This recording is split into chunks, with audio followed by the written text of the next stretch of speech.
একদিকে কালীর ভূমিকায় আমি কালীর ভূমিকা মস্তকে ধারণ করে আপনাদের আসর মাঝখানে দাঁড়িয়ে গেলাম।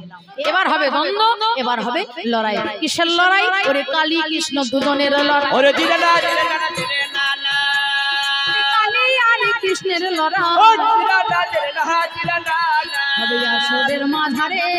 ও দিলে না দিলে না দিলে না ওরে বিচার করবেন ভক্তজন। ওরে দিলে না দিলে না দিলে না একে যেতে আগে হারে। ও দিলে না দিলে না দিলে না এবার কোথায় মদের দেখা শোনা ভাই কি বা পরিচয়? কবি গানে গাইতে গেলে দেখা শোনা চাই। ওরে দেখা শোনা নইলে কথা হবে না হবে না। কোন জায়গাতে দেখা শোনা কোথায় আলোচনা? আর এই কবি গান গাইতে একটা সম্পর্ক চাই। সেই সম্পর্ক লইয়ে দুজন আর হবে আজ লড়াই। আমি হলাম পরম প্রকৃতি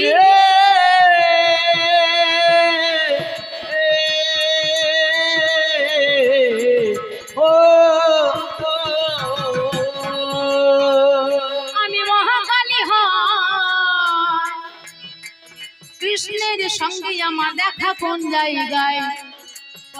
আমার বিপক্ষ পাল্লাদারে যেজন হয়ে গেল। যত্ন করি আপনাদের আসরেই আসিল।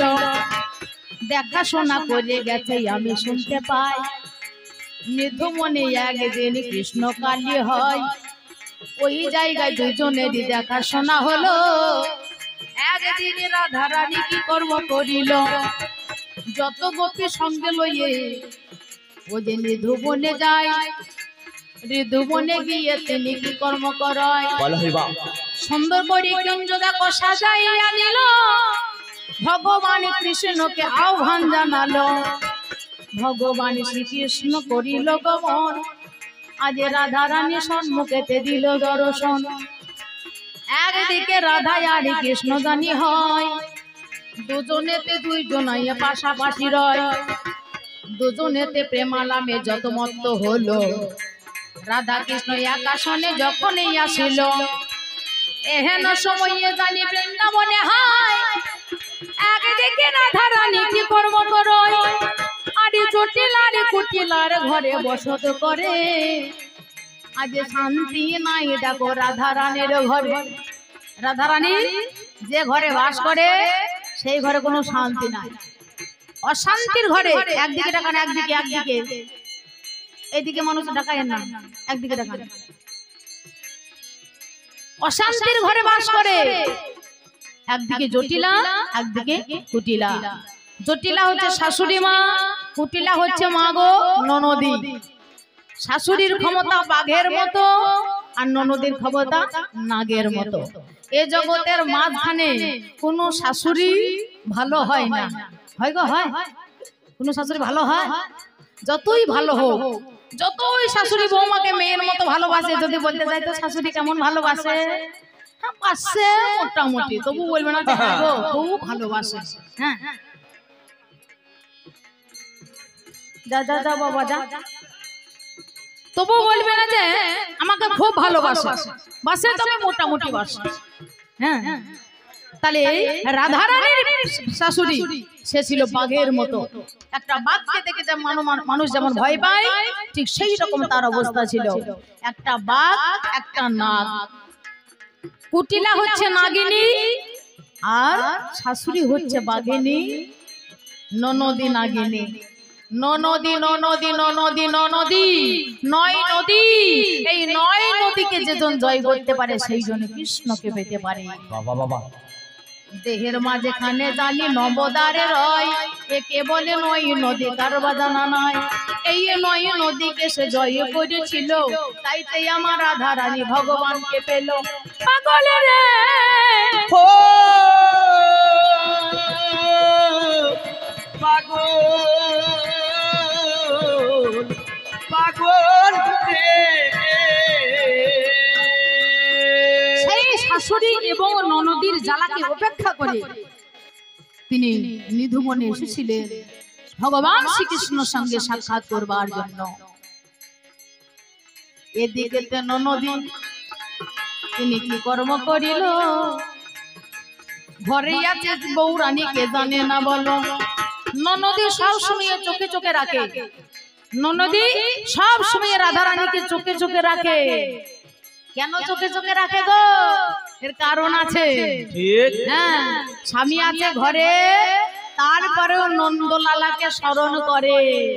কালো কয়লার মতো ময়লা ছোড়া মদিয়ে দিলে মন। কালোর কয়লার মতো ময়লা ছোড়া মদিয়ে দিলে মন। কালোর কয়লার মতো ময়লা ছোড়া মদিয়ে দিলে ওরে ঘরে আমার মন থাকে না, ওরে ঘরে আমার মন থাকে না, পাশে বাজায় যতক্ষণ। কালোর কয়লার মতো ময়লা ছোড়া মদিয়ে দিলে মন। কালোর কয়লার মতো ময়লা ছোড়া মদিয়ে দিলে দিনে রাধা রানী কি কর্ম করিল, যত্ন করে বৃন্দাবনে নিধু বনে এলো। এদিকেতে দেখো আমার নদী যে হায়, রাধা রানী কোথায় গাই অমনি চলে যায়। এবার খুঁজিতে খুঁজিতে তিনি কি দেখিতে পেল, আজ সত্যি সত্যি বৃন্দাবনে নিধু বনে গেল। আজ সেইখানেতে গিয়ে নদী করে দর্শন। রাধা সঙ্গে রাধা রানীর সঙ্গে কৃষ্ণ হচ্ছে গো মিলন। খুঁজতে খুঁজতে খুঁজতে খুঁজতে নিধু বনে গিয়ে দেখতে পেল যে হ্যাঁ, রাধার সঙ্গে কৃষ্ণের গোপন মধুর মিলন। তাড়াতাড়ি করে এক দ্বন্দ্ব না দাঁড়িয়ে ছুটতে ছুটতে গিয়ে হাজির হলো নিজের বাড়িতে। আয়ান ঘোষের কাছে গিয়ে করে নিবেদন, শোনো শোনো দাদা আমি বলে যাই এখন। আয়ান ঘোষকে গিয়ে বোন বলছে, দাদা তুমি চলো শিগগিরই, আমি দেখাবো তোমাকে। কি দেখাবি? আমাদের ঘরের বউ রাধা রানী কোথায় আছে দেখবে, চলো। কোথায় আছে? তো বাড়িতে আছে। না, বাড়িতে নেই। দেখে এলাম আমি ওই নিধু বনে ওই নন্দের বেটা কালার সঙ্গে আছে, তুমি শিগগিরই এসো। সত্যি বলছিস? হ্যাঁ সত্যি। মানে সত্যি সত্যি সত্যি, তিন সত্যি। চলো গিয়ে দেখবে তাড়াতাড়ি। আর বোনের কথা শুনে তাড়াতাড়ি করে একটা ধারালো অস্ত্র ধারণ করে, একটা অস্ত্র ধারণ করে ছুটতে ছুটতে চলেছে যে আমি কাটবো, আমি দুজনকে হত্যা করব। বোনের কথা শুনে আয়ান কি কর্ম করিল, যত্ন করে একটা অস্ত্র হাতে তুলে নিল। কত দূরে হতে কত দূরে চলে যায়, নিধু মনের মাঝখানেতে যখনই পৌঁছায়, নিধু মনে মাঝখানে যখনই পৌঁছালো, অদূর হতে রাধা রানী দেখিবারে পেল। রাধা রানী দেখে তিনি করলো দর্শন। আয়ান ঘোষ ছুটে ছুটে এলো গো এখন, ওই যে আসছে আমার স্বামী, করো দর্শন। আজ কেমন করে প্রাণে বাঁচবো বলো না এখন। এই যে কৃষ্ণ, ওই দেখো ওই যে আসছে আমার স্বামী। এবার উপায় কি? আমার উপায় তুমি বলে দাও না। উপায় তুমি বলে দাও না। আমার উপায় তুমি বলে দাও না।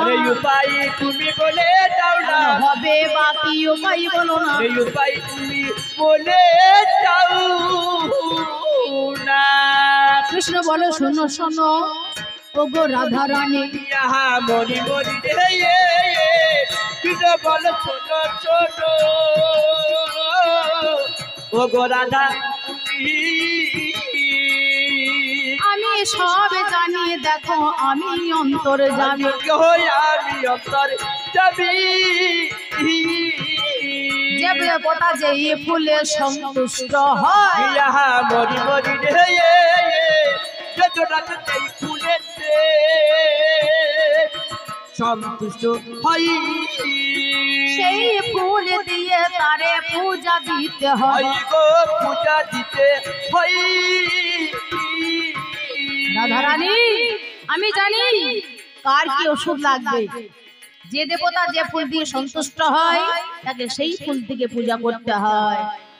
কেউ ধুতরা ফুলের ভক্ত, কেউ পদ্ম ফুলের ভক্ত, কেউ জবা ফুলের ভক্ত, কেউ টগর ফুলের ভক্ত।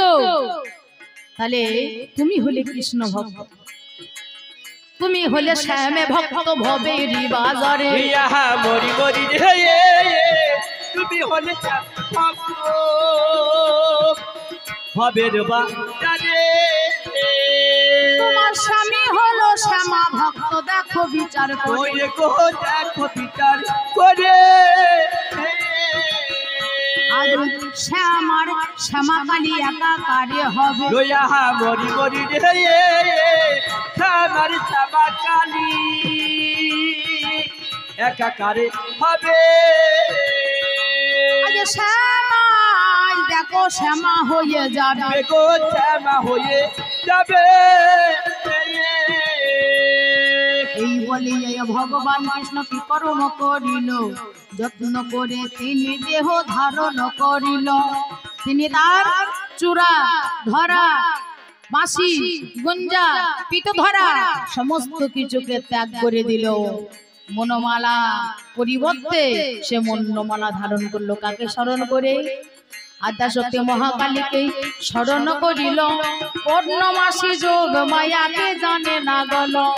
আদ্যাশক্তি মহামায়া তিনি আবির্ভূত হয়, যোগ মায়া স্বরূপেতে সবই পেয়ে যায়। হাতের বাঁশি দেখো তিনি অমনি ছেড়ে দিল, বাঁশি ছেড়ে ভগবান কৃষ্ণ অসিজে ধরিল। গলের মন্নমালা তিনি ধারণ করয়, বনমালা তিনি দেখো অমনি ছেড়ে দেয়। পরনের পিত ধারায় অমনি ছেড়ে দিল, পরের বেড়ায় অমনি দেখো ধারণ করিল। এই বাড়ি কৃষ্ণ তখন কি কর্ম করয়, কালী রূপে সেজে তিনি ধারাইয়া যায়। ওই রূপে রাধারানী তিনি দর্শন করিল। পায়ের কাছে বসিয়া পড়িল, পায়ের কাছে বসে বসে কি দেখিতে পাই, রাধারানীর সময়ে কালী পূজা দেয়। এই রূপে কালী পূজা যখন দিয়ে গেল, আয়ান ঘোষ তিনি ছুটতে ছুটে এলো। আবির্ভূত হয়ে আয়ান ঘোষ দেখতে পাই, আজ নিধু বনে আমার বউ কালী পূজা দেয়। দেখে হরষিত হলো, দেখে হরষিত হলো, শ্যাম শ্যামা একাকারে হলো। দেখে হরষিত হলো। ওরে শ্যাম একদিন শ্যামা সাজিল, শ্যাম এখন শ্যামা সাজিল। ওরে কৃষ্ণ একদিন কালী হলো, কৃষ্ণ একদিন কালী হলো। দেখাশোনা হয়ে গেল। হরিবল হরিবল হরিবল হলো ধ্বনি, হলো ধ্বনি গেল।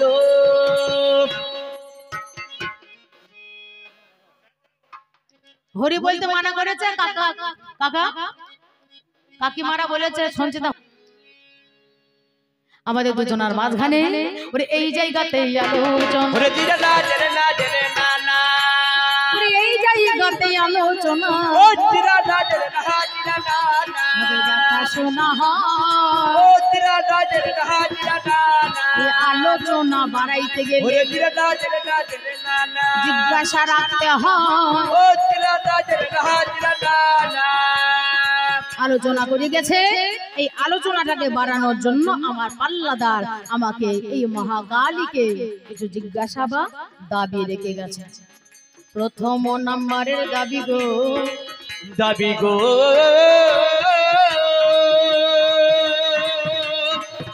দাবি গো, দাবি গো, আমায় বলে যায় মা মহাকালী তোমার ওই রূপ দেখতে পাই,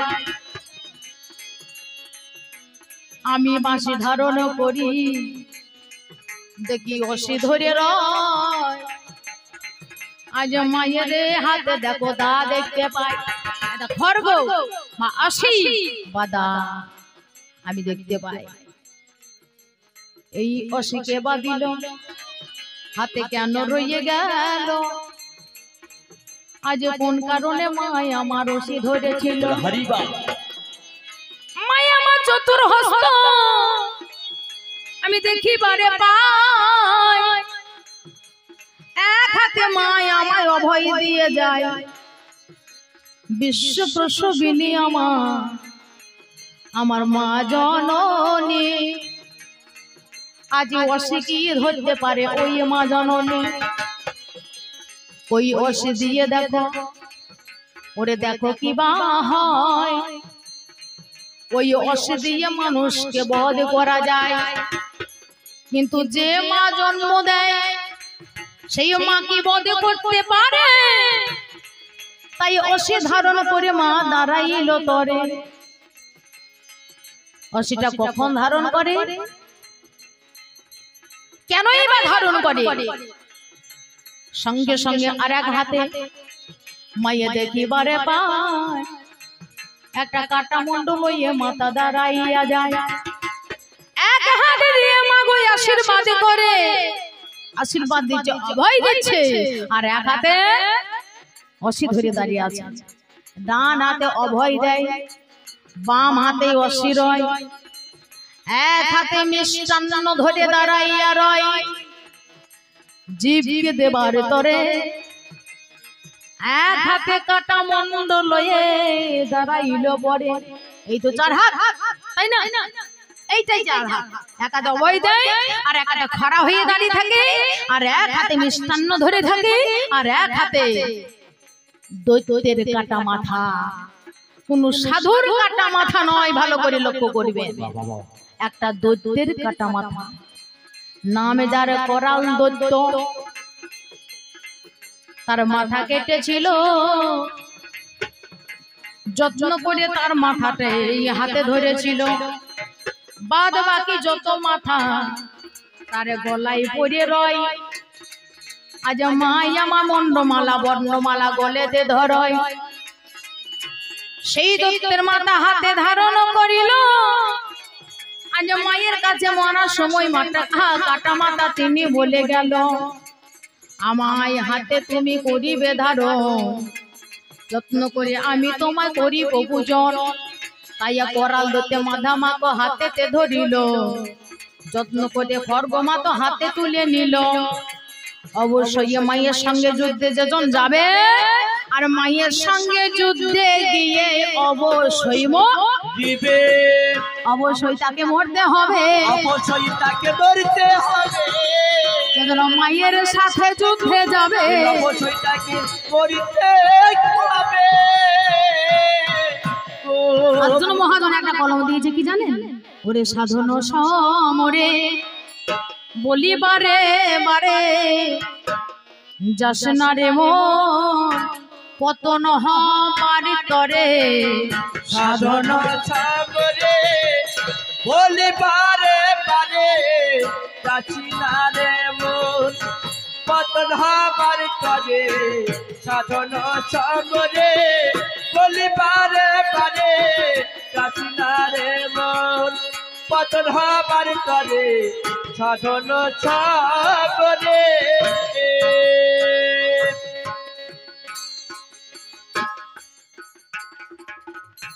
মায়ের আবার এক হাতে অভয় দিচ্ছে, আর তিনি জানিয়ে দিচ্ছে, খবরদার যুদ্ধে যদি আসবে, মায়ের সঙ্গে যদি যুদ্ধ করতে চাও, তাহলে তুমি জেনে শুনে এসো।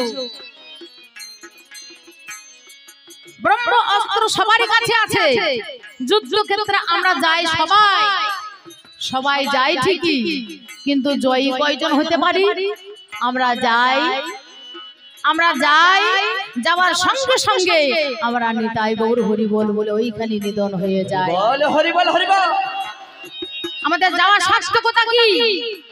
যারা যুদ্ধে না গিয়ে মায়ের চরণে ঠাঁই পেয়েছে, তারা আজ পর্যন্ত মায়ের চরণে পূজা পাচ্ছে। বামা খেপা, কমলাকান্ত, রামপ্রসাদ, স্বামীজি, এরা মায়ের অভয় শুনেছে বলে তারা কাটা যায় নাই। আর ইহ জগতের আমাদের মতো ব্যক্তি যারা, তারা যাই বলে যায়, বাহাদুরি করে যায়, অবশেষে ওই জায়গায় গিয়ে নিতাই গৌর হরি বল হয়ে পতন হয়ে যায়।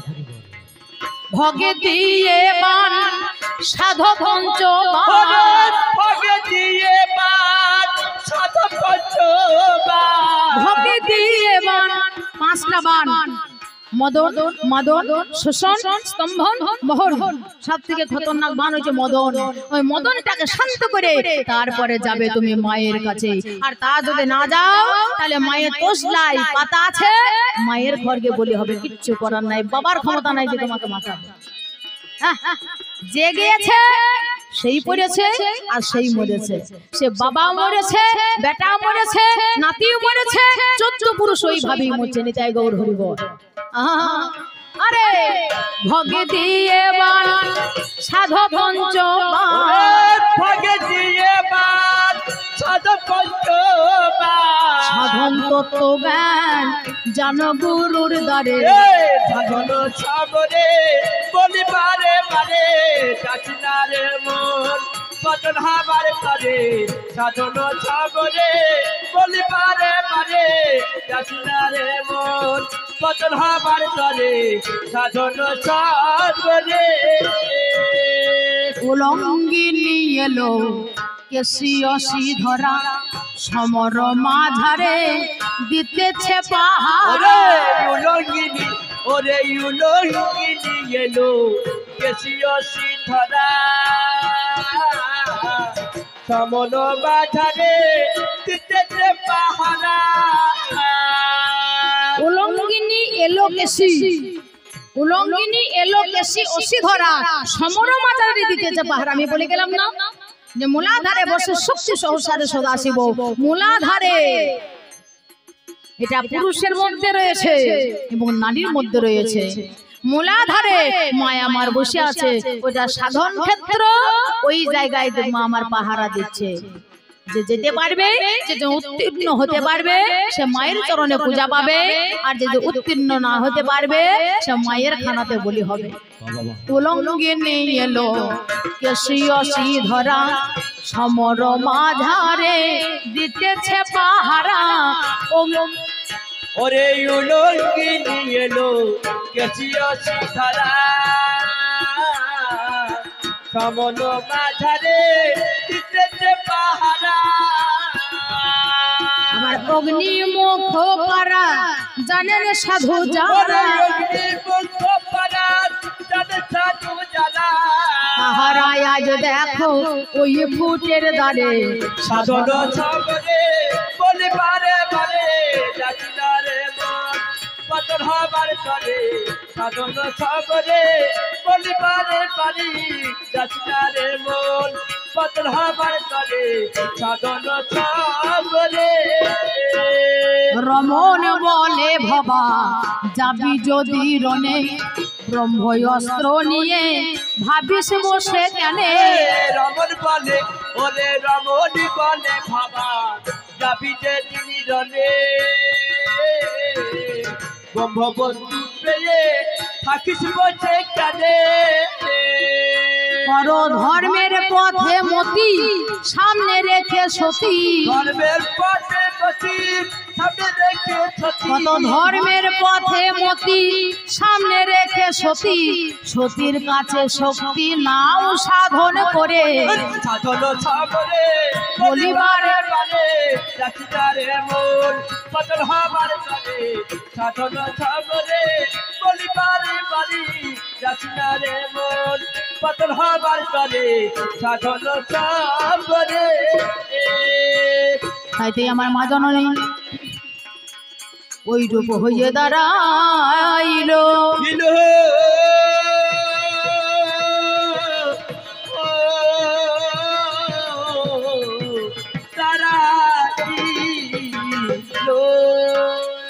তাই ওই খর্গ একদিন দেখো যেদিন মহাকালীর রূপ ধরিল কবে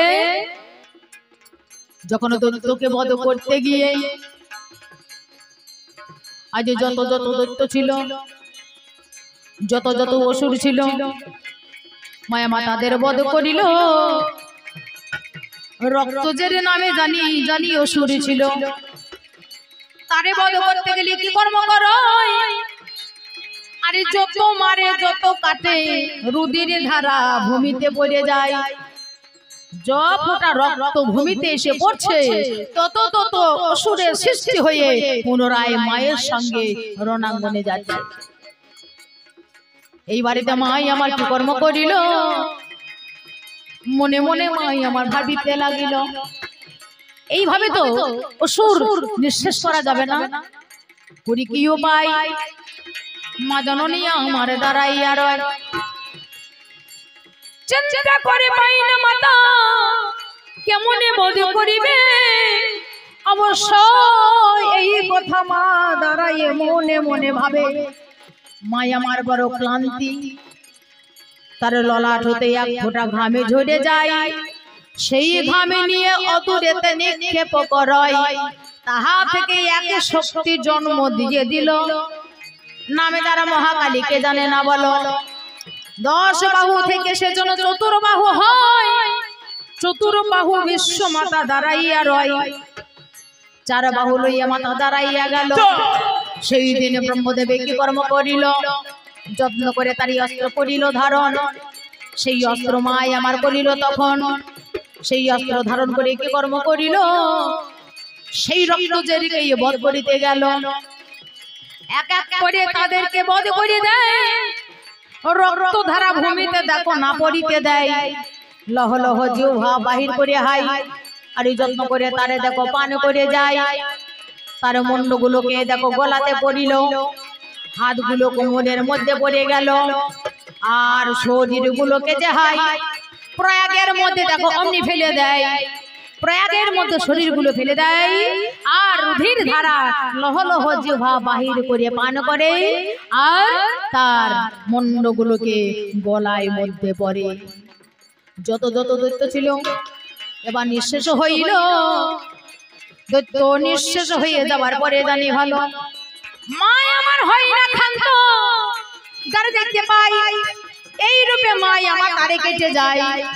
৩৩ কোটি দেবতারে দল এরা ভয়ে ভীত হলো, কেমন করে মাকে ক্ষান্ত করাইবে বলো। ব্রহ্মা বিষ্ণু মহাদেব সবাই ভয়ে ভীত হয়ে গেল।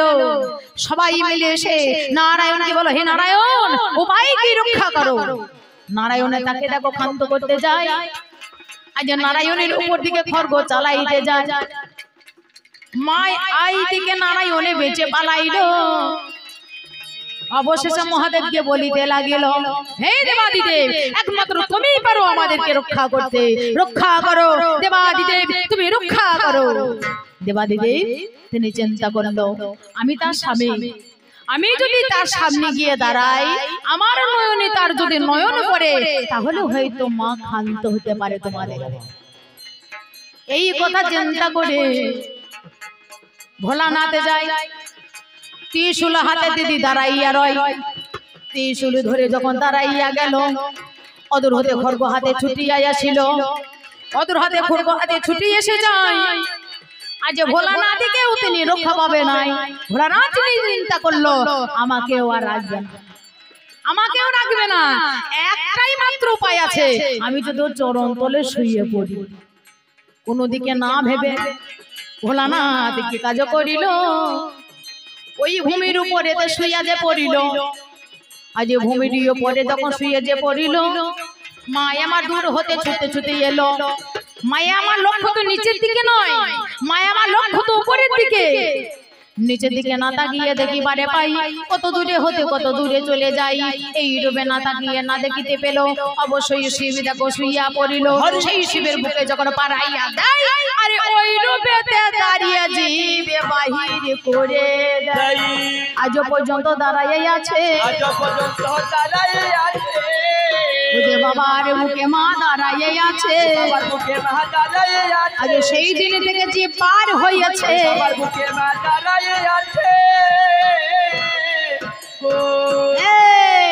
অনেকে বলে ছিছি লজ্জা লাগে না, ছিছি শরম লাগে না, ল্যাংটা হয়ে বাবার বুকে দাঁড়িয়ে আছে মা। ছিছি লজ্জা লাগে না, মা তোর শরম লাগে না, ল্যাংটা হয়ে বাবার বুকে দাঁড়িয়ে আছে না।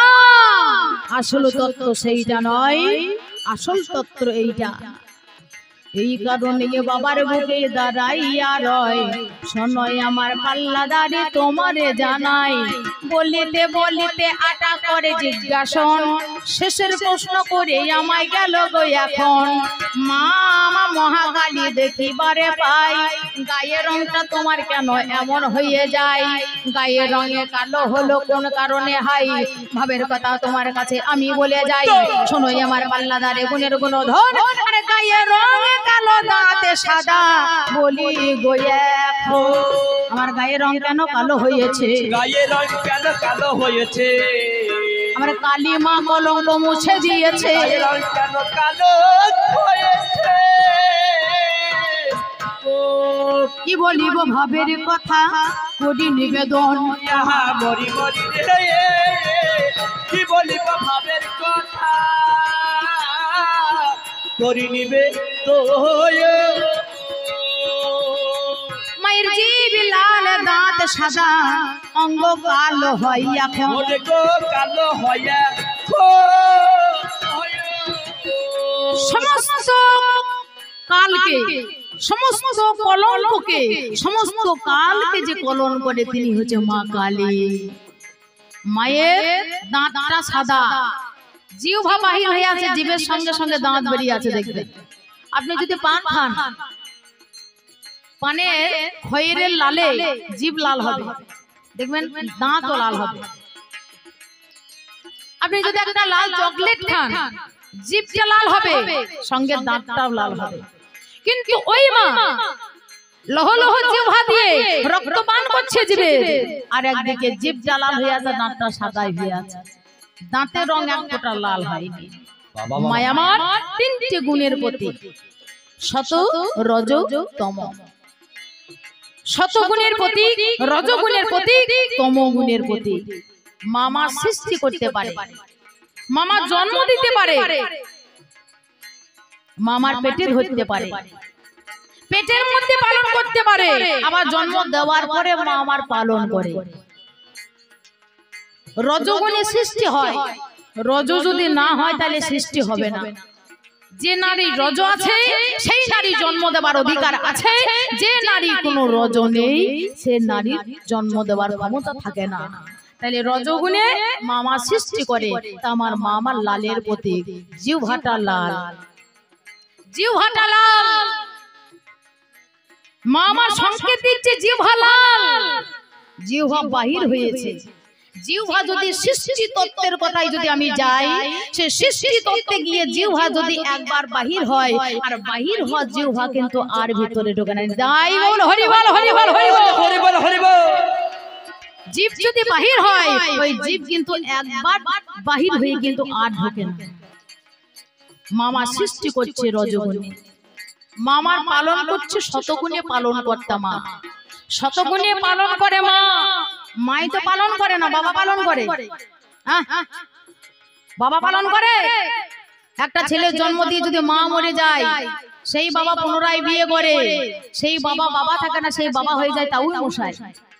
তাউই মশাই যেমন ছেলের সম্পর্ক থাকে, সে বাবার সঙ্গে ছেলের সম্পর্ক ঠিক সেই রকমই হয়। কিন্তু একটা জন্ম দেওয়ার পরে বাবা যদি মরে যায়, মা যদি বেঁচে থাকে, ছেলে মানুষের মতো মানুষ হয়। কিন্তু বাবা বেঁচে থাকলে মা মরে গেলে সেটা হয় না। বাবা ছেলেকে জন্ম দিয়ে চলে যাচ্ছে, 3 মাসে গর্ভ সন্তান আছে, বাবা চলে যাচ্ছে আরব কাজ করতে, 6 বছর পরে বাড়ি আসবে। বাবা চলে যাচ্ছে সৌদি কাজ করতে, দুবাই কাজ করতে, 5 বছর পরে বাড়ি আসবে। সেই 10 মাস 10 দিন মা গর্ভে ধারণ করলো, 10 মাস পরে 40 সপ্তাহ পরে ছেলেকে প্রসব করলো, ছেলে লালন পালন করলো, ছেলেকে বড় করলো। ছেলে যখন স্কুল যেতে শিখলো, ছেলের বাবা তখন আরব থেকে বাড়ি এসে ছেলে চিনতে পারছে না। এক জায়গাতে ভাইয়ের ছেলে, বোনের ছেলে, নিজের ছেলে, পাড়া প্রতিবেশী ছেলে, একই বয়সী সমবয়সী ছেলে এক জায়গায় খেলা করছে ধুলোবালি নিয়ে, ছেলেকে চিনতে পারছে না কোন ছেলেটা আমার, খোকার মা আমার, খোকা কোনটা। তাহলে বাবার সঙ্গে ছেলে এইরকম সম্পর্ক হয়, আর মায়ের সঙ্গে ছেলে এইরকম সম্পর্ক হয়। যতখানি কথা মায়ের কাছে সাপোর্ট করে একটা ছেলে বটে, একটা মেয়ে বটে, বাবার সঙ্গে সেই সাপোর্টটা করে না। লক্ষ্য করবেন, আমার কথাটা মিলিয়ে দেখবেন। তাহলে মামার শতগুণে পালন করে যায়, আবার কখনো মামার তমগুণে সংহার করে যায়। তমগুণে মায় আমার সংহার করে যায়, কালো দেখো কালী মাকে নাশ করে যায়। দস্যুর দমনে আরে সৃষ্টির পালন, এই কারণে মায় আমার হলো আগমন। সেই কারণে কালোই আমার তম নাশে করে, রজই আমার লাল রঙে তিনি সৃষ্টি করে। দাঁত সাদা তিনি দেখো পালন করে যায়, শোনোই আমার পাল্লাদারে তাইতে এই রং হয়, তাইতে আমার এমন গতি ভবে বাজারে। শোনোই আমার পাল্লাদারে বলি গো তোমারে, এই তো তোমার কথা জবাব কথাই মিটে যায়। শোনোই আমার পাল্লাদারে আমি বলে যাই, তোমার যাহা বলার ছিল আমার বলা গেল, এবার তোমায় আমি কিছু জিজ্ঞাসা করি ভালো। তোমার যা বলার ছিল আমার ক্ষুদ্র তো জ্ঞান ভান্ডার খুলে দিয়ে আমি তোমাকে নিবেদন করে গেলাম অল্প সময়ের শর্টকাটের মধ্যে দিয়ে। হ্যাঁ, এবার আমি তোমাকে কিছু দাবি বা জিজ্ঞাসা রেখে যাই, জিজ্ঞাসা রেখে যাই,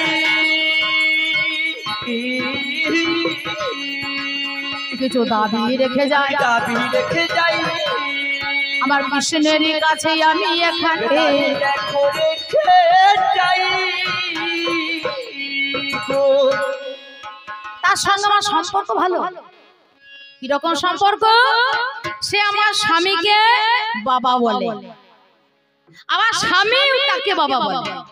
হ্যাঁ, আমার স্বামী দেবাদিদেব মহাদেব, মহাদেব কৃষ্ণকে বাবা বলে। কেন? তিনি হচ্ছে জগৎ পিতা। হ্যাঁ, তিনি হচ্ছে জগৎ পিতা, আর জগৎ পিতা মহাদেবকে বাবা বলে রাখে। তিনি হচ্ছে দেবাদিদেব মহাদেব, দেবের আদি দেব, তাকে বাবা বলে, আর আদ্যা শক্তি মহামায়াকে মা বলে রাখে। তাই আমাকে মা বলে, আর সে আমার সন্তানের মতো, আর আমি হলাম তার মায়ের মতো। হ্যাঁ, তাই আমিও তোমাকে কিছু দাবি বা জিজ্ঞাসা রেখে যাই। প্রথম নম্বরের দাবি দাবি গো